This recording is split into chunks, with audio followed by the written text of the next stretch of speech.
தமிழ்நாட்டில் 100% மேல் ரயில்களின் பயன்பாட்டை அடைந்த ஒரு வழித்தடத்தை தற்போது இரட்டை ரயில் பாதையாக மாற்றுவதற்கான விரிவான திட்ட அறிக்கை தயாராகி இருக்கின்றது. இந்த வழித்தடம் அது சென்னையின் ஒரு முக்கியமான வழித்தடமாக இது இருக்க போகின்றதா? அதே போலவே நமது தமிழ்நாட்டிலிருந்து கேரள மாநிலத்திற்கு செல்லக்கூடிய ஒரு ரயில் பாதையில் பைபாஸ் வழித்தடம் அமைப்பதற்கும் திட்டமிட்டிருக்கிறாங்க.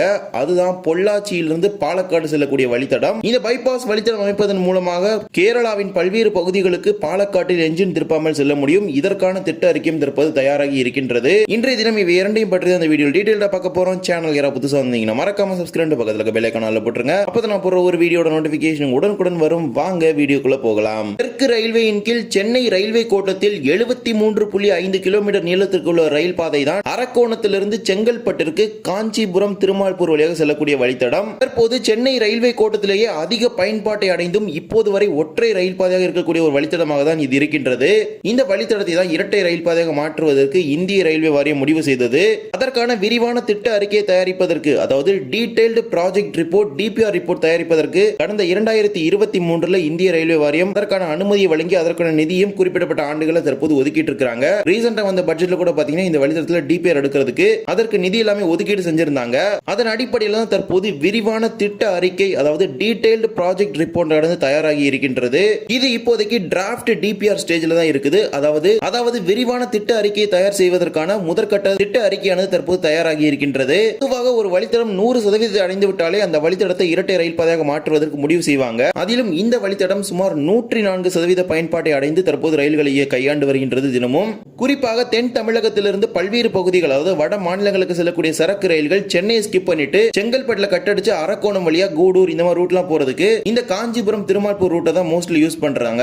அதனாலே தான் பாத்தீங்கன்னா இந்த ரூட்டோடைய பயன்பாடு என்பது இந்த அளவிற்கு இருக்கின்றது. சுமார் 104% பயன்பாடு அடைந்திருக்கின்றது. இந்த வழித்தடத்தை இப்போது இரட்டை ரயில் பாதையாக மாற்றுவதற்கு விரிவான திட்ட அறிக்கையில 1538.7 கோடி ரூபாய் மதிப்பீட்டில் இந்த வழித்தடத்தை இரட்டை ரயில் பாதையாக மாற்றலாம் அப்படிங்கிற ஒரு அறிக்கையை தற்போது சமர்ப்பிச்சிருக்காங்க. இந்த செங்கல்பட்டு அரக்கோணம் வழித்தடத்தில் புறநகர் ரயில்களின் எண்ணிக்கை என்பது மிகவும் குறைவாக தான் இருக்கும். ஏனென்றால் இது ஒற்றை ரயில் பாதை. அதிலும் இந்த வழித்தடத்தில் ஓடக்கூடிய புறநகர் ரயில்களும் பாத்தீங்கன்னா சரியான நேரத்தில் இயங்குவது கிடையாது. இது தொடர்பான பல்வேறு விதமான புகார்கள் ஏற்கனவே இருக்குது. சென்னை கடற்கரையிலிருந்து தாம்பரத்திற்கு 4 வழித்தடமும், தாம்பரத்திலிருந்து செங்கல்பட்டுக்கு 3 வழித்தடமும், செங்கல்பட்டு அரக்கோணத்துக்கு தற்போது ஒரு வழித்தடம் மட்டுமே இருக்கின்றது. இந்த வழித்தடத்தில் இப்போது சென்னை கடற்கரையிலிருந்து திருமால்பூர், செங்கல்பட்டிலிருந்து திருமால்பூர், அரக்கோணத்திலிருந்து செங்கல்பட்டு உள்ளிட்ட வழித்தடங்கள்ல புறநகர் இஎம்யூ ரயில்களானது இயக்கப்பட்டு வருகின்றது. இது மட்டுமல்லாமல் நாகர்கோவில் மும்பை இடையே வாரம் 2 முறை ரயிலும், மதுரை எல்டிடி இடையே வாரம் 1 முறை ரயில், அதே போல பனாரஸ் கன்னியாகுமரி இடையே வாரம் 1 முறை ரயில் என 3 விரைவு ரயில்கள் இதில் ஓடுகிறது. இந்த வழித்தடம் இரட்டை ரயில் பாதையாக மாற்றப்படும் பொழுது தற்போது நாள் ஒன்றுக்கு 13 ரயில்கள் இயக்கப்படுகின்றது. அது 40 அதிகரிக்கப்படும் என்று ரயில்வே சார்பாக தெரிவிச்சிருக்காங்க.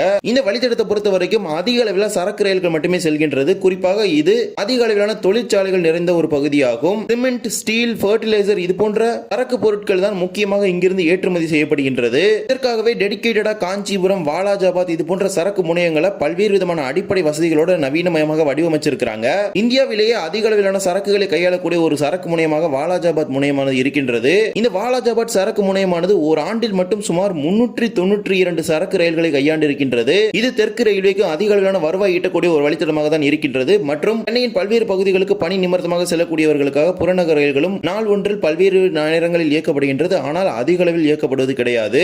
இந்த வழித்தடம் இரட்டை ரயில் பாதையாக மாற்றப்பட்டால் மட்டுமே கூடுதல் ரயில்கள் இயக்கப்படும் என்கிற ஒரு பதில் தான் தெற்கு ரயில்வேயிடமிருந்தும் இருக்கின்றது. தற்போது இரட்டை ரயில் பாதையாக மாற்றுவதற்கான ஒரு முதற்கட்ட ஆய்வுகள் நடத்தப்பட்டு அதற்கான ஒரு திட்ட அறிக்கையும் தயார் செய்யப்பட்டிருக்கின்றது. விரிவான திட்ட அறிக்கை, அதாவது இப்போ டிராஃப்ட் டிபிஆர் ஸ்டேஜ்ல இருக்குது. சோ டிபிஆர் ஸ்டேஜுக்கு போன பிறகு அதை சதன் ரயில் எல்லாமே அனலைஸ் பண்ணிட்டு ரயில்வே போர்டுக்கு ஃபார்வர்ட் பண்ணுவாங்க. ரயில்வே போர்டு அப்ரூவ் பண்ணி அதற்கான அமௌண்ட் எல்லாம் சாங்ஷன் பண்ணாதான் இந்த ரூட்ல டபுளிங் ஒர்க்ஸ் எல்லாமே ஸ்டார்ட் பண்ணுவாங்க. அது வரைக்கும் இது ஒரு ஆய்வு நிலையில இருக்கக்கூடிய ஒரு திட்டமாக தான் இருக்கின்றது. தற்போது சுமார் 1500 கோடி ரூபாய்க்கு மேல் மதிப்பீட்டில் இந்த வழித்தடத்தை இரட்டை ரயில் பாதையாக மாற்றுவதற்கு ஒரு ஆய்வு நடத்தி முடிக்கப்பட்டு அறிக்கை தயார் செய்யப்பட்டு இருக்கின்றது. இதே போல தமிழ்நாட்டில் பல்வேறு இரட்டை ரயில் பாதை திட்டங்கள் விரிவான திட்ட அறிக்கை தயாரிப்பதற்காக காத்துக் கொண்டிருக்கின்றது. குறிப்பாக விழுப்புரம், காட்பாடி, திண்டுக்கல், சேலம், கரூர், ஈரோடு உள்ளிட்ட பல்வேறு வழித்தடங்கள் இந்த டிபிஆர் ஸ்டேஜ்ல இப்ப வரைக்கும் இருக்குது. அது எல்லாமே ஃபைனலைஸ் பண்ணி ரயில்வே போர்டுக்கு ஃபார்வர்ட் பண்ணாதான் அந்த ரூட் எல்லாமே அமௌண்ட்டை சாங்ஷன் பண்ணுவாங்க. அது வரைக்கும் பாத்தீங்கன்னா அது வருஷம் 1000 ரூபாய் அப்படிங்கிற அமௌண்ட் தான் சாங்ஷன் பண்ணிட்டு இருப்பாங்க. என்றால் ஆய்வு நிலையிலே இருக்கக்கூடிய ஒரு திட்டத்திற்கு நிதி ஒதுக்கீடு என்பது தேவைப்படாது என்கிற ஒரு பதில் தான் ரயில்வே சார்பாக இருக்குது. இதே போலவே தமிழ்நாட்டிலிருந்து கேரளா செல்லக்கூடிய ரயில்கள் எந்த விதமான என்ஜின் திருப்புதலும் இல்லாமல் செல்லும் வகையில் ஒரு புதிய பைபாஸ் வழித்தடத்தை அமைப்பதற்கு முடிவு செஞ்சிருக்கிறாங்க. அதுதான் திண்டுக்கல்லிலிருந்து பழனி, பொள்ளாச்சி வழியாக பாலக்காடு செல்லக்கூடிய வழித்தடம். அப்போது இந்த திண்டுக்கல், பழனி, பொள்ளாச்சி வழித்தடத்தின் வழியாக பாலக்காட்டிற்கு சென்று பாலக்காடு சந்திப்பில் என்ஜின் திருப்பி திருப்பி தான் ரயில்களானது எர்ணாகுளம் மார்க்கத்திலும் ஷொர்ணூர் மார்க்கத்திலும் செல்ல வேண்டும். அந்த பாலக்காடு சந்திப்பில் என்ஜின் திருப்புதலை தவிர்க்கும் வகையில தான் ஒரு புதிய பைபாஸ் வழித்தடத்தை பாலக்காடு சந்திப்பிற்கு வெளியே அமைப்பதற்கு முடிவு செஞ்சிருக்காங்க.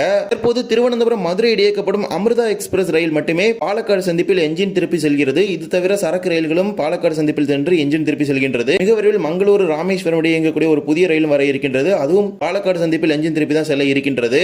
இவ்வாறான ஒரு நிலையில் தான் தற்போது பாலக்காடு சந்திப்பு இருக்கின்றது. பாலக்காடு சந்திப்பை பொறுத்த வரைக்கும் நம்ம எல்லாருக்குமே தெரியும், ஒரு பிஸியான ஜங்ஷன். இந்த ஜங்ஷனுக்கு ஒரு நாளைக்கு வந்து போற ட்ரெயின்ஸோட எண்ணிக்கை மட்டுமே நம்ம எண்ண முடியாது. ஏன்னா அந்த அளவுக்கு ட்ரெயின்ஸ் வந்துட்டு போகுது, குட்ஸ் ஆகட்டும் பேசஞ்சர் ஆகட்டும். இந்த ஒரு சந்திப்புல போய் எல்லா ட்ரெயின்ஸையும் வச்சு ETR பண்ணி இந்த மாதிரி ஒரு விஷயங்கள் வந்து ரொம்பவே ஒரு சவாலான ஒரு விஷயங்களா தான் இருக்குது. அதன் அடிப்படையில் தான் பைபாஸ் வழித்தடத்தை பாலக்காடு டவுன்ல இருந்து ஷொர்ணூர் மார்க்கத்தில் அமைப்பதற்கு தெற்கு ரயில்வேயானது முடிவு செய்து அதுக்கு ரயில்வே வாரியத்துக்கு அனுப்பியது. ரயில்வே வாரியம் இந்த திட்டத்திற்கான ஆய்வுகளை மேற்கொள்வதற்கு நிதி வந்து ஒதுக்கீடு செஞ்சிருந்தாங்க. ரீசெண்டா வந்த பட்ஜெட்ல இதுக்கும் நிதியானது ஒதுக்கீடு செய்யப்பட்டது. இந்நிலையில தான் தற்போது அதற்கான ஒரு ஆய்வுகள் முடிக்கப்பட்டு விரிவான திட்ட அறிக்கையானது தயார் செய்யப்பட்டிருக்கின்றது. பாலக்காடு டவுனில் இருந்து பாலக்காடு ஜங்ஷனுக்கு செல்லாமல் ஒட்டப்பாலம் மார்க்கத்தில் செல்லும் வகையில் 1.8 கிலோமீட்டர் தூரத்திற்கு ஒரு ரயில் பாதை 200 கோடி ரூபாய் மதிப்பீட்டில் அமைப்பதற்கு முடிவு செஞ்சிருக்கிறாங்க. அதற்கான ஒரு திட்ட அறிக்கை தற்போது தயார் செய்யப்பட்டு தெற்கு ரயில்வேக்கு அனுப்பப்பட்டுள்ளது. இந்த பைபாஸ் வழித்தடமானது பாலக்காட்டிலிருந்து ஷொர்ணூர் மார்க்கத்தில் பராளி என்கிற பகுதியிலிருந்து பாலக்காட்டிலிருந்து பொள்ளாச்சி மார்க்கத்தில் காரப்பத்தி பாலம் என்கிற பகுதி வரைக்கும் இந்த புதிய பைபாஸ் வழித்தடம் அமைப்பதற்கு திட்டமிட்டிருக்கிறாங்க. ஏற்கனவே பாலக்காடு டவுன்ல பாத்தீங்கன்னா பிட்லியன் கன்ஸ்ட்ரக்ஷன் எல்லாமே போயிட்டு இருக்குது. பாலக்காடு டவுன் தான் பாத்தீங்கன்னா ஒரு டெர்மினல் மாதிரி மாற போகுது. சோ பாலக்காடு டவுன்ல இருந்தா பாத்தீங்கன்னா ஃபியூச்சர்ல நிறைய ட்ரெயின்ஸ் ஆபரேட் பண்றதுக்கான ஒரு சான்ஸும் இருக்க போகுது. சோ அந்த ஒரு சிச்சுவேஷனை மேனேஜ் பண்ற விதமா பாலக்காடு டவுன்ல இருந்து ஷொர்ணூர் மார்க்கத்தில் பாத்தீங்கன்னா இந்த பைபாஸ் லைனை கன்ஸ்ட்ரக்ட் பண்றதுக்கு இப்ப டீடைல் ப்ராஜெக்ட் ரிப்போர்ட் பாத்தீங்கன்னா ரெடி பண்ணிட்டாங்க. இதை ரயில்வே போர்டுக்கு ஃபார்வர்ட் பண்றதா சதர்ன் ரயில்வே தான் பண்ணுவாங்க. இப்போதைக்கு இதை பாத்தீங்கன்னா சதர்ன் ரயில்வே ஹெட் குவார்ட்டர்ஸ்க்கு அனுப்புவாங்க. அவங்க எல்லாத்தையும் அனலைஸ் பண்ணிட்டு ரயில்வே போர்டோட அப்ரூவலுக்காக அனுப்புவாங்க. ரயில்வே போர்டு அப்ரூவல் பண்ணி அமௌண்ட் சாங்ஷன் பண்ண பிறகுதான் இந்த புதிய பைபாஸ் வழித்தடம் அமைப்பதற்கான பணிகள் எல்லாமே துவங்குவாங்க. இதன் மூலமாக எர்ணாகுளம் திருச்சூர் மார்க்கத்திலிருந்து பழனி வழியாக செல்லக்கூடிய ரயில்கள் நேரடியாக செல்ல முடியும். அதே போல ஷொர்ணூர் மங்களூர் மார்க்கத்திலிருந்து வரக்கூடிய ரயில்களும் பொள்ளாச்சி வழியாக நேரடியாக இயங்க முடியும், எந்த ஒரு என்ஜின் திருப்பதிலும் இல்லாமல். மிக விரைவில் மங்களூர் ராமேஸ்வரம் இடையான ஒரு புதிய ரயிலும் வர இருக்கின்றது. அந்த ரயிலும் பாத்தீங்கன்னா பாலக்காடு சந்திப்பில் போய் ரிவர்சல் போட்டு தான் போகுது.